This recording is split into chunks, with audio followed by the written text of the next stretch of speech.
Welcome to this episode of Life Science Success. For those of you who don't know me, my name is Don, and I'm a digital marketer in life sciences. And today, my guest is Byron Purse.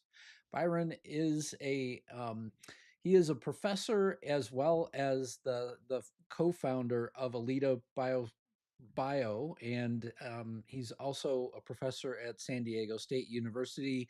He's pioneering innovative approaches to studying RNA modifications. And so, with that, welcome, Byron. It's great to have you on the podcast. Well, it's great to be here, Don. Thanks for the invitation. Yeah, thanks a lot. So, could you start just by telling us a little bit about what is it that led you to life sciences?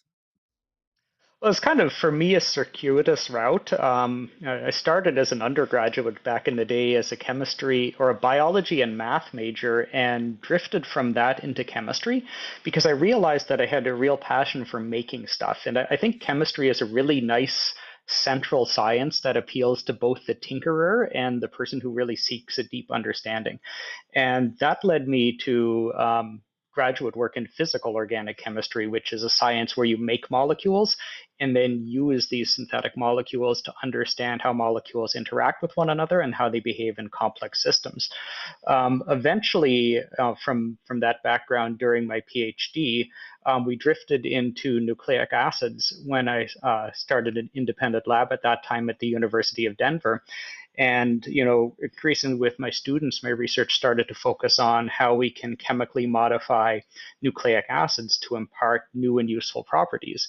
And part of this was to understand some of the richness in genetic regulation. Why, for instance, the same genetic code can underpin the difference in function of the more than 200 different types of cells that make up the human body. Um, and so from that work and doing work in academics on synthetic modifications of nucleic acids, that led me to look more kind of broadly in biology, or what are some of the natural modifications of nucleic acids beyond A, T, C, and G, or U in the case of RNA, and what are they doing? And there's a lot of really interesting unknowns in the function of all of these regulatory marks on the genetic code. So it was kind of a pathway through chemistry and creating things that led to a passion to understand what's going on in nature at a broader level. It is. I feel like that story of sort of weaving back and forth or finding your path, through the path that's in front of you, is a common one as well. But I'm also really interested to hear what is it that then led you to entrepreneurship. Yeah, so I mean, I was a PhD student, just to kind of interweave a few aspects of those stories a little bit more with Julius Riebeck at the Scripps Research Institute from 2000 to 2005. And in that lab, we studied molecular recognition. I studied how molecules in confinement, locked within the cavities of larger molecules, change their properties. And that's really like at a very kind of physical chemistry level, the science of information. What differences do molecules experience when they're confined, and how does that in a way encode information? So that kind of leads you to the connection in biology of what we're doing now, because of course the genetic code is the ultimate expression of the biological retention, use, and propagation of information. And I've always loved basic research. It's what I do in in my academic life at the university, working with my students at San Diego State. There we're working on different ways that we can modify nucleic acids to make them easier to visualize. For instance, in imaging RNA in living cells, some of the areas that we're really excited about right now. Um, but the reason I mentioned Scripps is that Scripps has always been a very entrepreneurial institution, and even my advisor was involved in starting companies during the time of my PhD in different areas using molecular recognition in a medicinal sense. And I met Alida's my co-founder of with Alida, and the company's lead and CEO Gudrun Stengel, when we were together at Scripps. Actually, she was working with David Miller in the same building as I was, And so you both come from that kind of background that, with a strong foundation in academics can lead you to entrepreneurialism. And I really appreciate how basic research can be a foundation for discovery and applied technologies, but how if you want to scale something up and make it accessible to a large number of people, there's a limit to how much you can collaborate as an academic lab. And for something to really hit its prime time, like a diagnostic or a widely used tool like DNA or RNA sequencing or anything in medicinal chemistry, you've got to go the commercialization route because that's the opportunity to, develop something, make it really robust, make it scalable, make it work in everyone's hands, validate, all of these robust parameters of the product. And so that led to my interest with Gudrun in co-founding AlidaBio because we thought there were these really interesting opportunities to harness RNA modifications. One of these regulatory marks in genomics that I think is really hitting its stride now, but perhaps less so 5 years ago when we first founded the company on paper. And I think that you just really need easily accessible commercial tools to unravel and to apply some of these layers of biology so that, you know, whether it's academic labs, diagnostics companies, or pharma companies, that they can take advantage of them. Yeah, and I mean this story of things sort of unveiling themselves and you're finding your way then leads you to Alita Bio. So tell me a little bit about the vision and mission of the company. Yeah, so the idea for it came from ultimately some discussions that I was having with Gudrun, as I mentioned, our CEO and lead founder, on what we thought were some really interesting opportunities in genomics. She was working in industry at the time and had a lot of experience, in product development with companies like Illumina, Affymetrix, and Encodia, and was interested in new opportunities. Not really improving existing technologies, but addressing kind of unmet needs at the frontiers of omics. So I was telling her that I was, involved a lot in the conference circuit, Gordon Research Conference, the international roundtables on nucleosides and such. And there was a lot of really interesting work on these RNA modifications being done, but it was typically done by specialized labs. And there are a lot of folks we know, and they're very good labs, but it kind of comes back to this idea of scalability. So we thought, for this whole area of epigenetics to hit its stride, it can't only be within the domain of specialized labs, no matter how excellent, and the natural limits that those groups can have to collaborate. We really need tools that are broadly accessible, that anyone is sequencing RNA could just get the sequence and also the epigenetic marks on top of it. So we thought there were a lot of opportunities there, especially as you kind of see this rise in nucleic acid centered medicine, not just CRISPR things, but, RNA editing. There's a number of companies now looking at drugging RNA directly.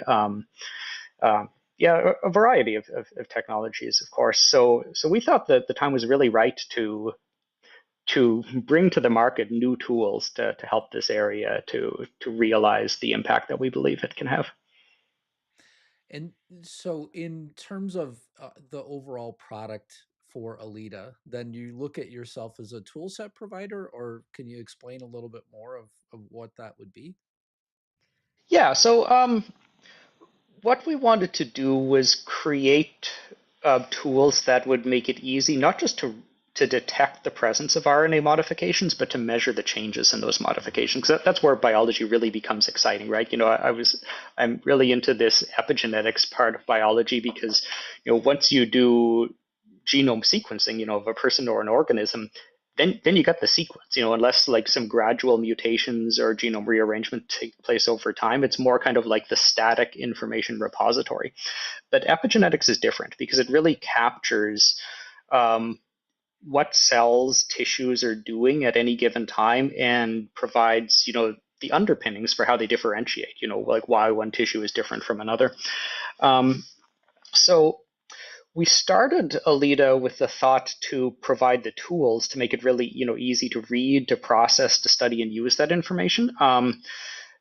But we don't want to be we're not we're not a diagnostics company proper, but we're really excited about partnerships. So, we not only do we sell products for people who would like us to be a little bit more hands off and just want to use them, but a lot of the work that we're doing right now is with partnerships in diagnostics, pharma, and then we can really work together to understand what people's needs are, help them to make sure that they're using our tools in the most effective possible ways, and work together to make sure that this has an impact.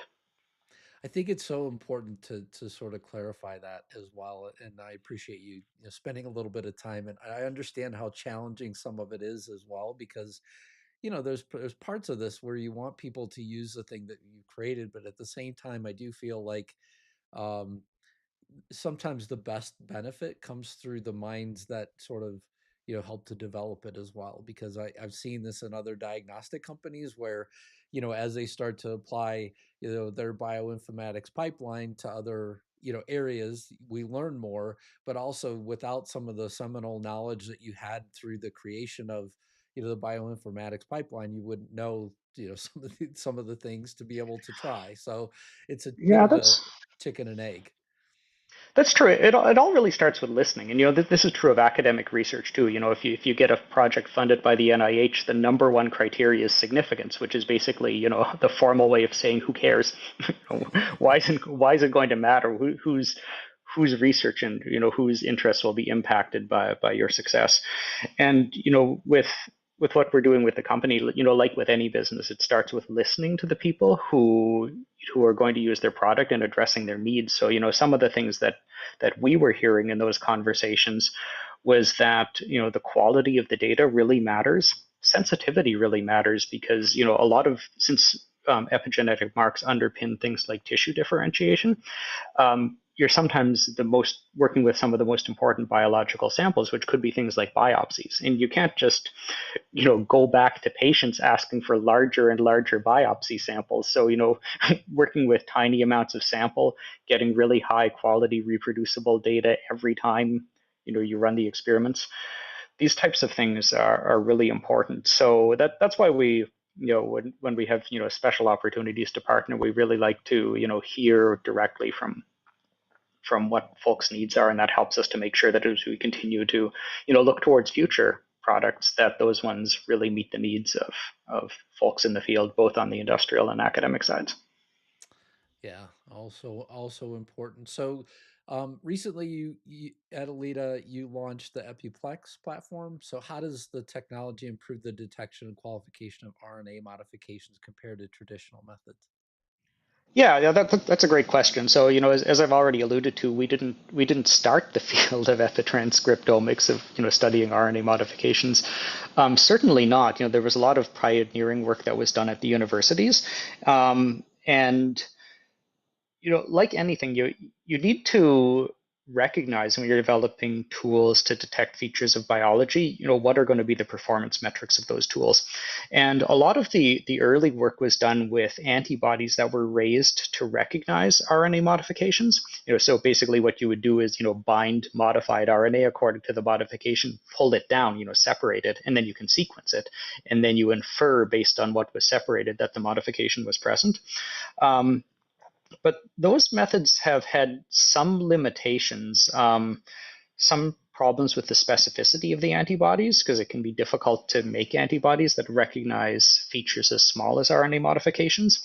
And um, those some of those limitations have made it more difficult to get quantitative data, see how modifications change.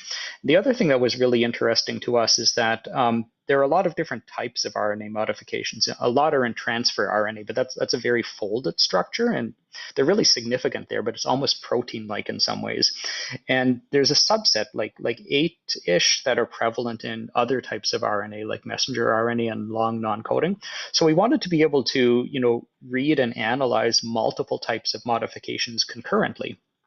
And this got us thinking about, what's going to be quantitative, what's going to address customers' needs for small sample amounts, and how are we going to do that? One of the other early methods was chemical conversion. You basically take a modification which isn't detected by RNA sequencing. You treat it with a chemical that converts it into a mark that is picked up on the sequencing. But my background is in chemistry. It's pretty challenging to develop reactions that operate on an entire pool of RNA and cause no damage, only impart the one effect. And that problem becomes exponentially more difficult if you want to do multiple types of modifications altogether. So this was kind of like the birth of the idea of epiplex. The idea was we would recognize the RNA modifications by binding. The advantage there is that you don't have to deal with these challenges of orthogonal complementary chemical reactions that can all work in the same environment, and they're non-degradative. And then not only would we bind and enrich, but we would also barcode. And what that means is effectively genetically recode the presence of the modification by adding an artificial sequence of DNA to the target that that artificial sequence, like a product barcode at a store, provides information, and that's the identity of the modification. So epiplex binds modified RNA, transfers a barcode to it, and then once that RNA is sequenced, allows the reading of the barcode to infer or to remember that the modification was present. So then I'm assuming then that you then are sequencing to try and target those things that are barcoded on the back end? Yeah, so I mean, people are really interested in knowing too, just what's the RNA expression profile, which RNAs are present in their system. So we split the sample so that intact, basically non-epiplexed RNA passes through, and we use that as a control, so people can see the entire pool of natural RNA in a sample, and then the barcoded parts are specifically modified fragments. And with Epiplex, we built an entire bioinformatics suite called Episcout, which is accompanied with the product. And that makes it easy for, I'll say non-expert users. They are expert users, but maybe they don't want to dig deep into coding and bioinformatics to use their data. So people who would be doing, DNA or RNA sequencing anyway. So that makes it easy to, access and to see, where are the modifications, how they change between different biological conditions and such. So how do you see the role of RNA modifications or the epitranscriptome impacting in future research and clinical applications, particularly in terms of disease diagnostics or therapeutics? Yeah, I think there's a lot of ways to answer that question because in some ways it's early-ish days for the field. As I'm explaining, our motivation was building tools for accessibility so that anyone engaged in RNA research can study these regulatory features. So I think first there's a lot of more to be done in basic research, to understand how RNA modifications are dysregulated in disease, how they may play roles in pathogen host interactions, how they may be associated with aging, developmental disorders, and such, because understanding connections between genotype, epigenotype, and phenotype is where the whole process of diagnostics and medicine starts. So there's that angle, and I think there's a lot of opportunity there. From the diagnostics perspective, because RNA modifications are frequently dysregulated in disease, and sometimes they're drivers of disease progression because they can be involved in things like the inflammatory response, the immune response, and such. We have found through some of the studies that we've done internally and with partners that if you look at diseased versus normal samples, these can be tissues, these can be blood samples, that you can perform what's called PCA, principal component analysis, a kind of a broad data analytic method for clustering, and you can see differences between health and disease in things like just the RNA expression levels, but you can get much better clustering if you include RNA modifications because now you've added all of this richness. So we think that there's a lot of untapped opportunity directly in biomarkers within our RNA modifications because they can correlate with disease, even if those modifications are not measured just in the diseased cells themselves. For instance, you might be able to pick that up in the immune system. And therapeutically, there's a number of different opportunities there. One thing that's excited us since the early days is that there's a UK-based company, Storm Therapeutics, that has recognized that dysregulation of RNA modifications is really important in enabling cell proliferation and functions as a driver in cancer. So they are actually directly drugging RNA modifying machinery and seeing they've published some clinical trial results that are publicly available and show some really exciting potency and some ability to slow or even reverse tumor progression. So, of course, if you're drugging pathways that are involved in RNA modifications, then measuring those types of things have the potential to be valuable. And there are a number of companies that are looking at doing things like modifying RNA in cells, like A to I editing or RNA silencing or RNA interference. So anytime that a therapeutics company might like to understand the targets they could be engaging in RNA-centered medicine, we can reveal more complete information on the nature of the target by revealing not just the sequence of the target, but its modifications. So I think these opportunities span the entire range of the things that you've mentioned. Yeah, yeah. I mean, and at least for somebody that isn't a chemist or doesn't come from this world, from my perspective, it's exciting to hear as well. So you've talked a lot about the partnerships that you've had. Let's talk a little bit about your partnership with DNA Nexus to enhance RNA research tools. How's this collaboration advanced precision medicine and personalized treatment approaches? Yeah, so DNA Nexus, for those who don't know, is a cloud provider where you can store genomic information and work with tools to analyze it. So, I've mentioned several times, a big part of our focus is on the accessibility of these tools.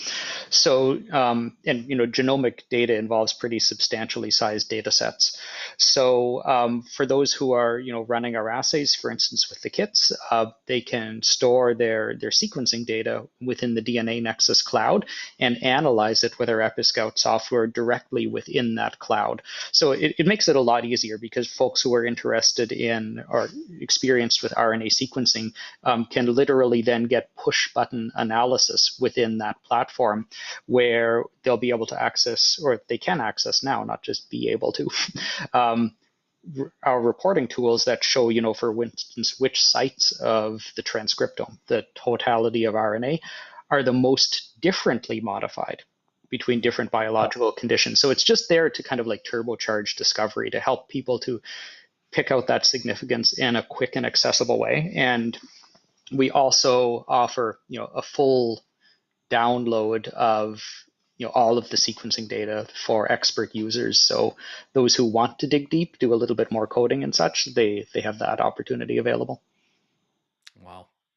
Can you share a particularly challenging or aspect of developing the Epiplex platform, and then how did your team overcome it? Yeah, so there are a few different things I'd like to comment on there. I think I'll comment on two. So, I mentioned that we use binding agents to recognize RNA modifications.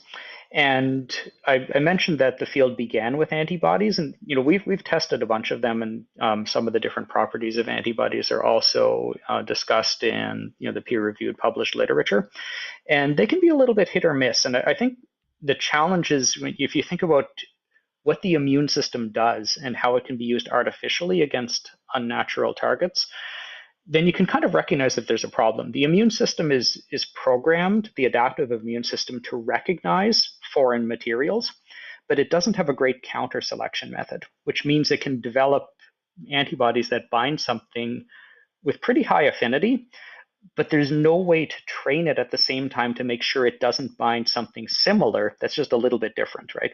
And that's actually really important in this context because RNA modifications tend to be small, and we need to make sure that the binding agents don't just bind to DNA or RNA in general, which the antibodies do to a much greater extent.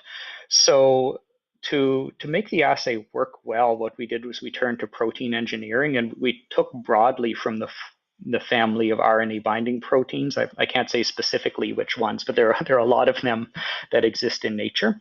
And then used modern protein engineering methods, which allow you to have both positive selection and negative selection. So we can make sure that they bind specifically to the modification of intent and that they don't have a lot of affinity for either other modifications or just unmodified DNA or RNA.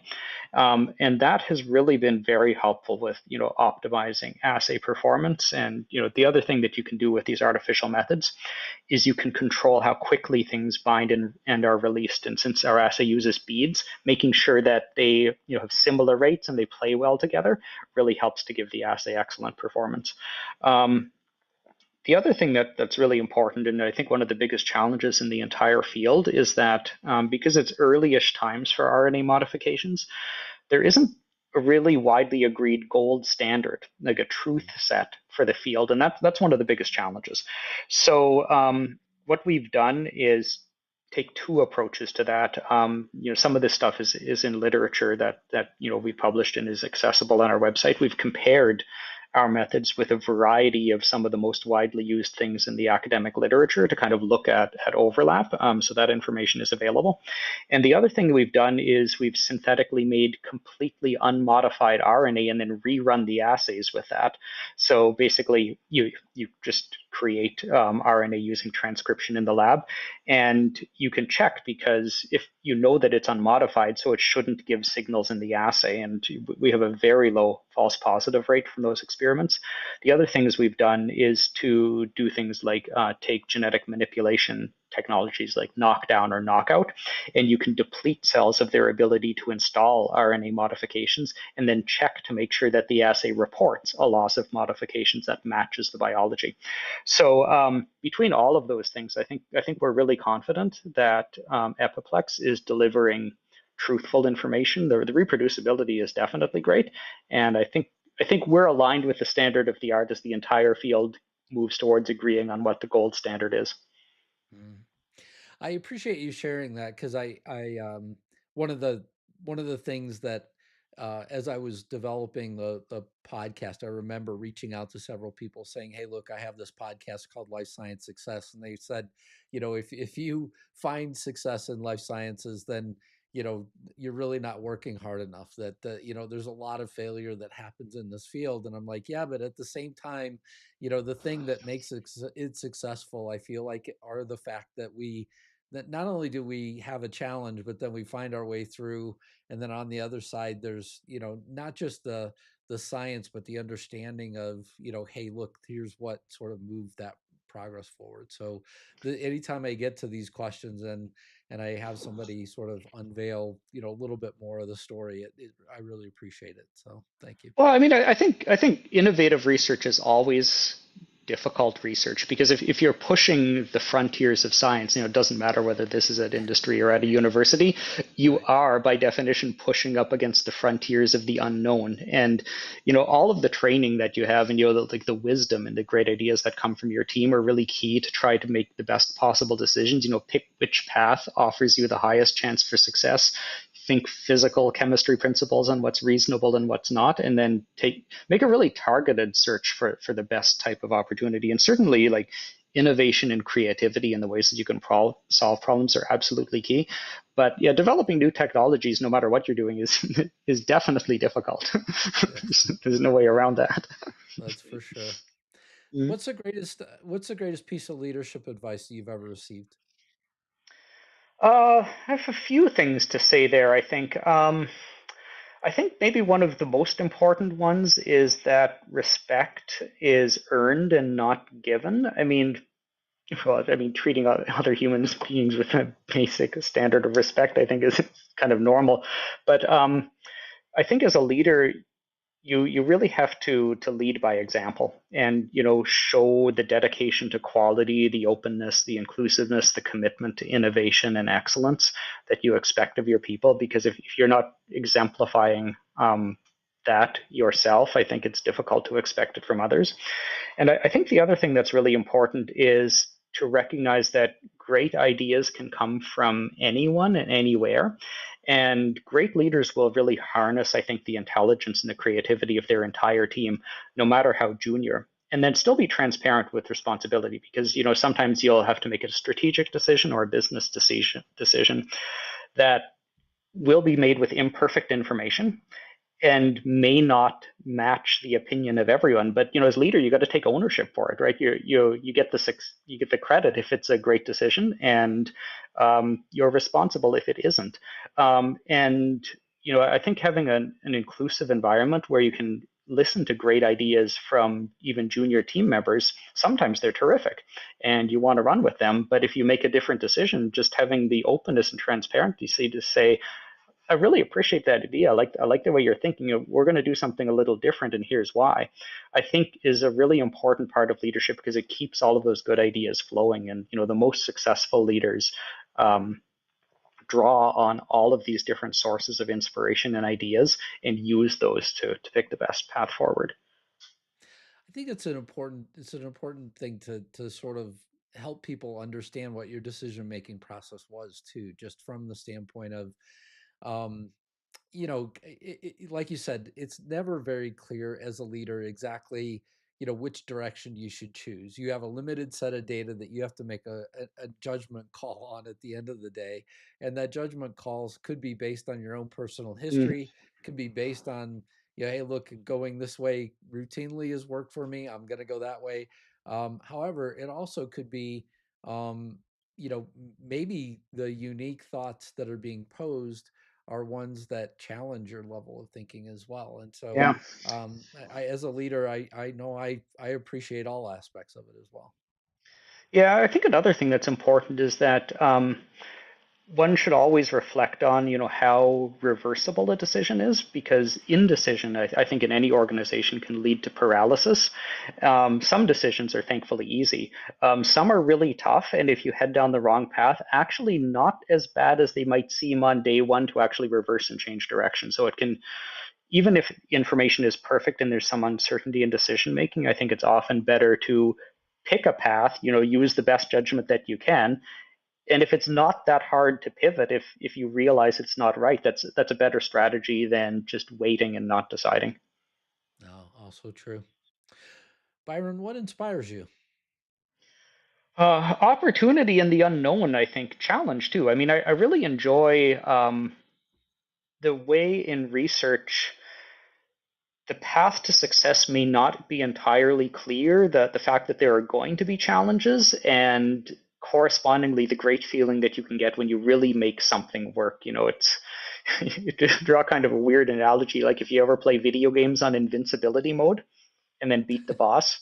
I mean, it's just not that exciting, right? But if you know it's going to be difficult from day one, and then you find the success there, it's a tremendous feeling. So I think working in challenging and important areas and striving hard for that success can give such a tremendous reward when you really manage to make an important innovation when it wasn't easy from day one.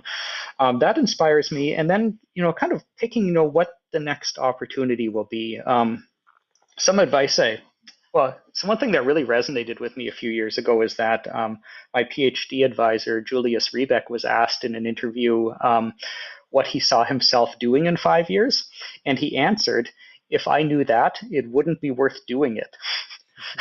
I thought it was such a cool answer, because it's a reflection of how science and the problems that we face can change actually really rapidly. And it's important as a scientist, in both academics and in industry, to think always about, what's the significance of the problem that you're trying to address. And significance can change over time. So what's an important problem this year may look a little different a few years down the road. And I think looking ahead, it's always great to have ideas and to look ahead, but one should be aware that the future can change a lot. It was I remember this from my PhD studies. It was my favorite part of research papers became that end section where the researcher would essentially say, these are other unanswered questions that I'm leaving on the table. And it was one of those things where I sort of, it was a great mystery that I sort of uncovered through reading all of these papers, that some of the greatest questions that you could ask next were always at the end. And I loved that aspect of it. And to me, that's what I hear in your answer as well, is that, look, I mean, sometimes you just don't know what those questions are going to be, what's going to be still left on the table as you get to the end, but you can also, use that to leverage it to the next opportunity as well. Mm, yeah. Byron, what concerns you? That's a tough question to answer in this climate. I think the main concern I have right now is kind of like it's almost like a political thing, but I don't really want to make this too political. I think there are too many headwinds right now that are too protectionist in focus. What I mean is that, the global research enterprise has always been a competitive one. Countries always try to, be the top dog, the leader in different technical areas. And I think it's important to recognize that it's not a zero sum game. Companies definitely, or countries definitely benefit from being on top, but all of us, all of humanity benefit from a global push, to advance technologies, with better solutions, better opportunities for human health, cleaner technologies, cleaner energy sources, and things like this. So I think the headwinds right now have a little bit too much focus on protectionism rather than investing and competing at the higher level. And my concern is that, the global, certainly the national research climate over the next years will focus a little bit too much on barriers and protectionism and not enough on investment, openness, and excellence. So hopefully we see some movement in what I think would be a more productive direction. I mean, I'll take a bit of an aside on that. Would love to sort of test this thought with you. So, I mean, my greatest fear is in 10 years, somebody turns around expecting the next round of whatever drug, whatever diagnostic, or whatever. And there's a massive gap that all of a sudden everybody recognizes what, limiting NIH funding has done, and what, some of the challenges that many of the companies have faced into right now. And Mm. I think there's a couple of different routes that you could go, but mentally, my one thought is, it would be remiss if also the corporations that were out there that know that they need technologies didn't also adjust for the climate that we're currently in. And so, I think there is an opportunity for corporations to say, hey, look, how can we, sort of not let this impact us in the future, and sort of pick up on things that we think, would really benefit our company. But it also means that their investment profiles have to change. And if they don't change and they stay the same, unfortunately, this void, or the valley of death widening that I'm sort of, drawing a picture of, is that there will be a gap. And unfortunately, people will, I have a feeling, turn around and see all the things that didn't make it through the valley of death during this period of time. But I don't know if that resonates with what you're saying or not, but I'd I love mean, to hear. I'm an optimist by nature, and I think that you know certainly, in California, I think, broadly, within the American research community, there's a lot of scrappiness, there's a lot of spirit of innovation, and there's a lot of willingness to, that Silicon Valley mantra, fail early, fail well, dust Mm. yourself off, and quickly pivot and do something different. So I think there are a lot of very like strong kind of innovative culture things that really it's, help us to be kind of in a strong position. And as I've said before, the global research enterprise is not a zero-sum game. So I think there's a lot of great discovery, a lot of beneficial things coming from everywhere. So I think we'll see what happens. I just hope, I think we should be spending a little bit more, we as a society, on R&D. Yes, yes. Last question. What excites you? Oh, the future. There are so many changes that I think we'll see, as for instance, in human health, right? As we understand new diseases through innovations in epigenetics, what AlidaBio is trying to do, as we see this revolution in medicine, programmable medicines based on nucleic acids, right? I mean, you consider like these RNA vaccines that emerged into popular use during COVID. But that wasn't a technology that was created because of the potential for a viral pandemic. It was created to do things like create personalized immunotherapies for severe forms of cancer.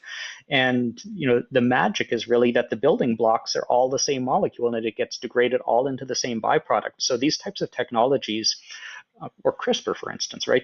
Editing in its derivative technologies, through companies like what Beam Therapeutics are doing, these incredible capacities to correct genetic problems in a huge amount of genetic information. The genome's 3 billion base pairs, right? To do precision edits is like a miracle of chemistry, science, and biotechnology.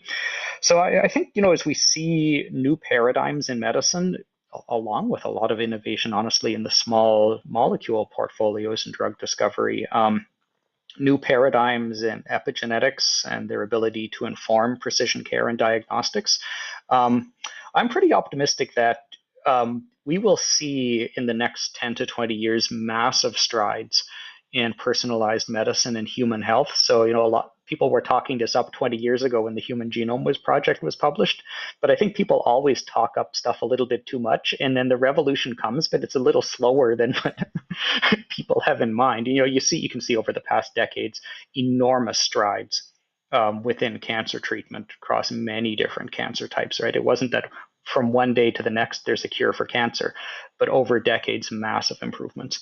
And I think between epigenetics, and we hope that AlidaBio will play a part in this, precision medicine and new approaches to identify small drugs and therapeutics will have transformative advances in the ability to understand human health, to detect the emergence of disease early on, and to take more effective action. Yeah, I mean, the biggest part of the hype curve that I remember overall was my start in life sciences. I remember one of the scientists I was working with, he had said he was so excited at that point in time about monoclonal antibodies. A decade later, we start to see like the first monoclonal antibodies having their biggest impact on humans. And so, I mean, to me, it was one of those points where I was like, I remember talking about this thing way back whenever, standing in a lab learning about bioprocess, and then essentially, now all of a sudden, it's becoming a reality. So, um, for sure, we do see that, but at the same time, with all the good people and all the scientists plus all the research, I mean, I kind of go back to my thoughts on COVID. Really were in working with a couple of different companies through that time period, and then listening to them talk about their previous research, with SARS and other, sort of global, Mm-hmm. pandemic possibilities, and then saying, hey, look, I think these things have scientific ties. And again, all of a sudden, out comes an opportunity to at least vaccinate for COVID as well. Mm-hmm. Yeah. Well, Byron Purse, thank you so much for being on the Life Science Success podcast, and thank you for telling us about AlidaBio. It was a great conversation. I appreciate your time and for just the conversation about what you guys are doing and the impact you're having. Thanks so much for the opportunity, Don. I really enjoyed this. Thanks a lot.